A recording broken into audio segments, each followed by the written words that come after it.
to my newest secret keepers, K and L. I've taken to videos because my fluency of thought is so much better when I just speak openly. And the truth be told, I'm right outside in the parking lot. I told you to give me 48 hours, and I'll tell you why. I've shed a lot of tears today, bitter tears. Today, I solidified the loss of my marriage. We have 6 children, and this August it would have been our 17th anniversary. And that is my story, but this one is yours. You are a part of mine now. You are not the first secret keepers to laugh at my narrative. If you look at my prologue teaser in August of 2021, my resolve was to make someone laugh at my expense. I wanted to see if I was truly whole again. If I could make someone laugh at my expense. If I could reclaim the self-deprecating humor I once had, then I would triumph in it. And I do view today as a success, despite the tears that were shed. I was tempted to give in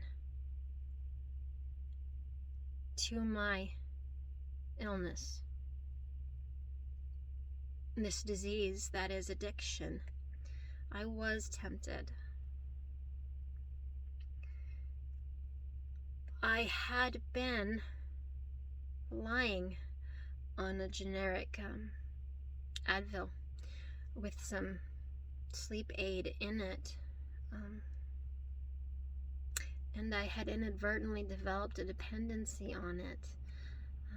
I am, and I will always identify as an addict, despite the fact that I've been sober from polypharmacy, prescription strength medications.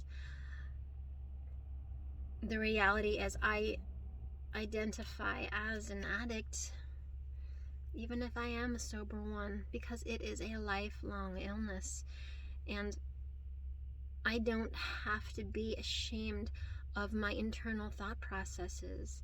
I don't have to cower behind a pseudonym. I thought that I would maintain the mystique of anonymity by not showing my face in my narratives on my blog, by using filters to the excess that you couldn't tell it was me.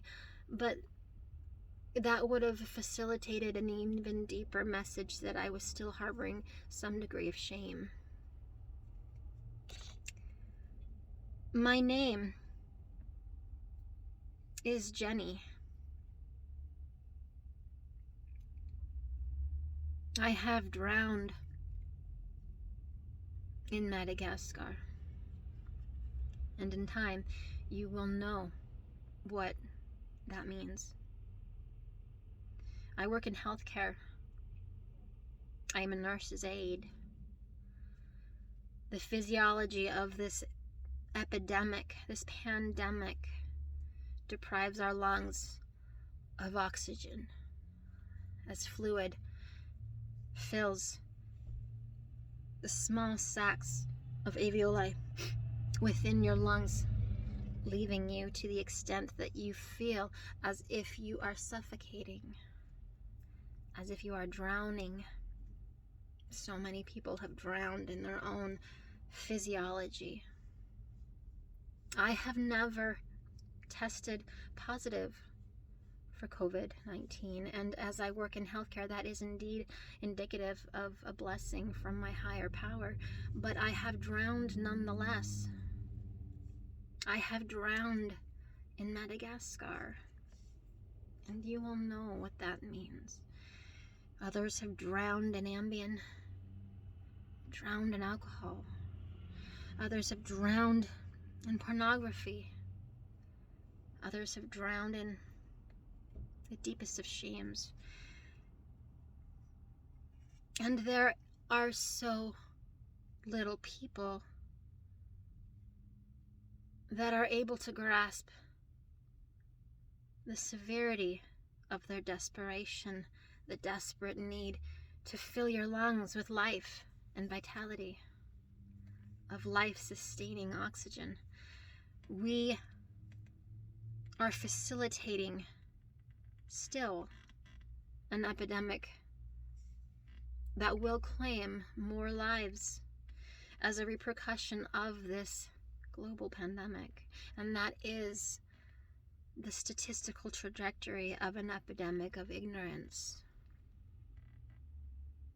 And I have seen it firsthand. I have talked about it extensively in my narratives, and I will continue to do so.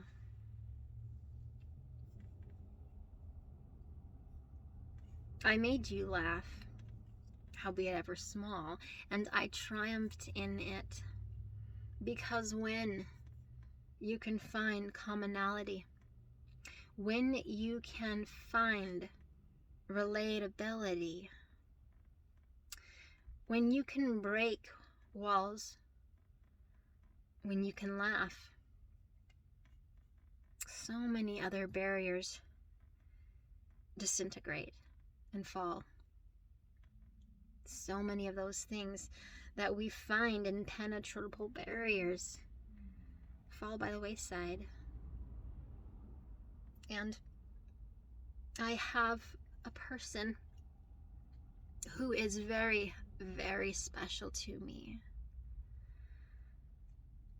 I've always admired her for her bravery and her courage, her fierce tenacity and sharp wit. I always looked up to her, and I've told her that multiple times over, not because of our commonalities. In actuality, the things in life that people hold to such high esteem in the ways of the world, we could not be any more different. I believe in deity. Her life experience has testified to her that she does not. And I never understood it completely until this past week, when tears were shed and boundaries were broken. I saw her cry for probably the second time in my entire life, and I was so transfixed in her vulnerability. It didn't matter to me that she is a self-proclaimed atheist. It didn't matter that I am conservative, passively so, because I am ignorant in politics, and that she's a liberal and farsighted. It doesn't matter that we hold different values and different rhetoric, different beliefs, these things that so many people cling to, that they are so determined to keep us bound. She said so many powerful, powerful things. The commonality that you find with the cultivation of vulnerability and empathy is empowering. Because at our core, After years of not truly understanding this fierce, tenacious, brave warrior woman. And ironically enough, she had said the same about me, which was invaluable for her to say that. It was a gift. It was a gift that she gave me. It was life-sustaining. To hear kindness among contempt. To hear relatability amidst retaliation. To notice the strengths in a person instead of their weaknesses. She shed bitter tears, and I was so moved. And everything didn't matter in an instant, because the feelings that we shared in our parallel journeys, as she had told me, the things that we suffer, our lives are parallel. We are both ostracized. We are both alone. We are both drained because people are so intent on not understanding us, and it wears on your soul. And it is really hard. When she told me through her tears that I am still a good person, to try and tell people year after year that I am still a good person. I'm good. And I have said multiple times over, I am an addict, and I am good. The things that society holds to such high esteem. My vision forever changed in that moment, and I cherish that correspondence. I will always remember her vulnerability. It was a gift that she gave me. It was a gift. And you are my secret keepers now. I made you laugh.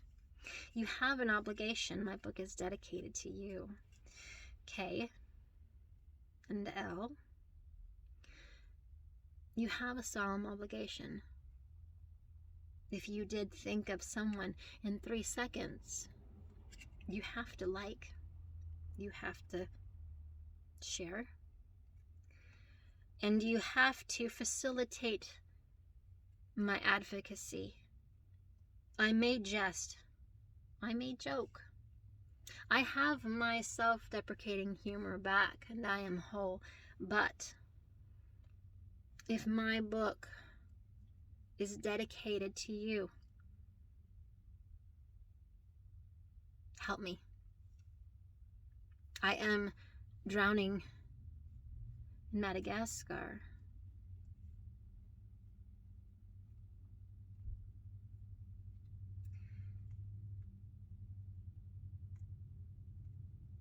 And I thank you for your time.